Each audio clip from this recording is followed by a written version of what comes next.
आप सभी को नमस्ते और साथ में तस्वीर के रूप में बैठी हुई माँ को प्रणाम। प्रिय विद्यार्थी साथियों, इस वीडियो में हम आपको यह बताने जा रहे हैं कि यदि आप फर्स्ट ईयर के विद्यार्थी हैं और आपने इलेक्टिव सब्जेक्ट के तौर पर यानी वैकल्पिक विषय के रूप में एनएसएस का चयन किया है तो आपकी परीक्षा किस तरह से होगी। एनएसएस यानी नेशनल सर्विस स्कीम यानी राष्ट्रीय सेवा योजना।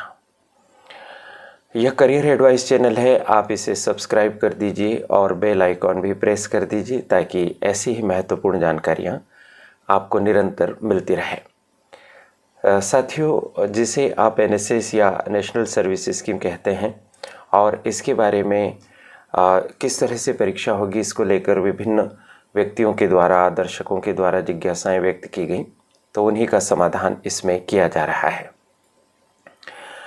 सबसे पहली बात तो आप यह ध्यान रखिए कि उच्च शिक्षा विभाग मध्य प्रदेश शासन की वेबसाइट पर इसके संबंध में स्पष्टता से उल्लेख किया गया है कि इसका विषय का शीर्षक क्या होगा, इसका पाठ्यक्रम किस प्रकार से होगा और इसकी परीक्षा योजना कैसी होगी। तो जिसे हम संक्षेप में एनएसएस कहते हैं, उस पेपर का वास्तविक शीर्षक राष्ट्रीय सेवा योजना की संकल्पना है। पुनः सुन लीजिए, राष्ट्रीय सेवा योजना की संकल्पना आपका पेपर का नाम या विषय का नाम है।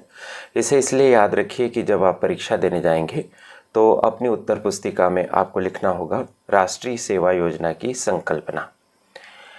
इसको अंग्रेजी में हम कहेंगे concept of national service scheme. तो ध्यान रख लीजिएगा।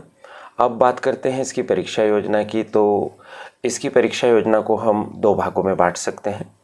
पहले भाग में CCE यानी कंटिन्यूस कॉम्प्रहेंसिव इवैल्यूएशन, सतत व्यापक मूल्यांकन। यह सतत व्यापक मूल्यांकन आपके कॉलेज में आपको जो एनएसएस का अध्यापन करने वाले प्रोफेसर साहब या मैडम हैं, उनके द्वारा यह CCE लिया जाएगा और यह CCE 30 अंकों का होगा।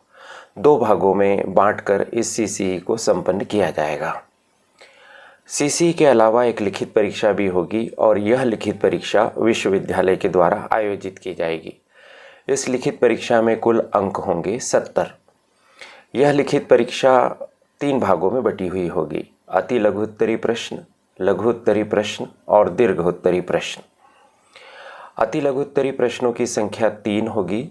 प्रत्येक अति लघु उत्तरी प्रश्न के लिए 4 अंक होंगे। इस तरह से अति लघु उत्तरी प्रश्न 12 अंक के।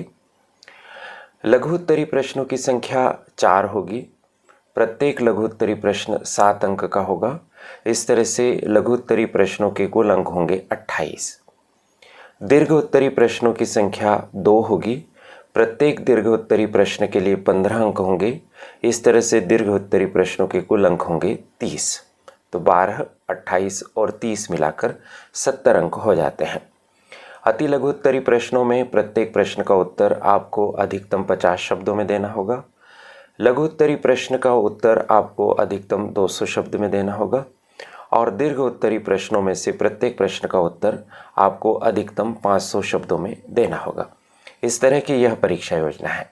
यदि आप एनएसएस के सिलेबस के बारे में विस्तार से जानना चाहते हैं, साथ ही इसके महत्वपूर्ण प्रश्नों के बारे में जानकारी प्राप्त करना चाहते हैं या इसके किसी चैप्टर को लेकर आपके मन में कोई असमंजस है, तो कृपया आप कमेंट बॉक्स में अपनी बात रखिए।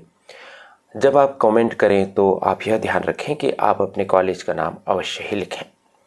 चूँकि मैं भी अपने अतीत में कभी एनएसएस का कार्यक्रम अधिकारी रह चुका हूँ, अतः एनएसएस के बारे में मुझे जो भी जानकारी होगी वो मैं आपके साथ साझा करूँगा।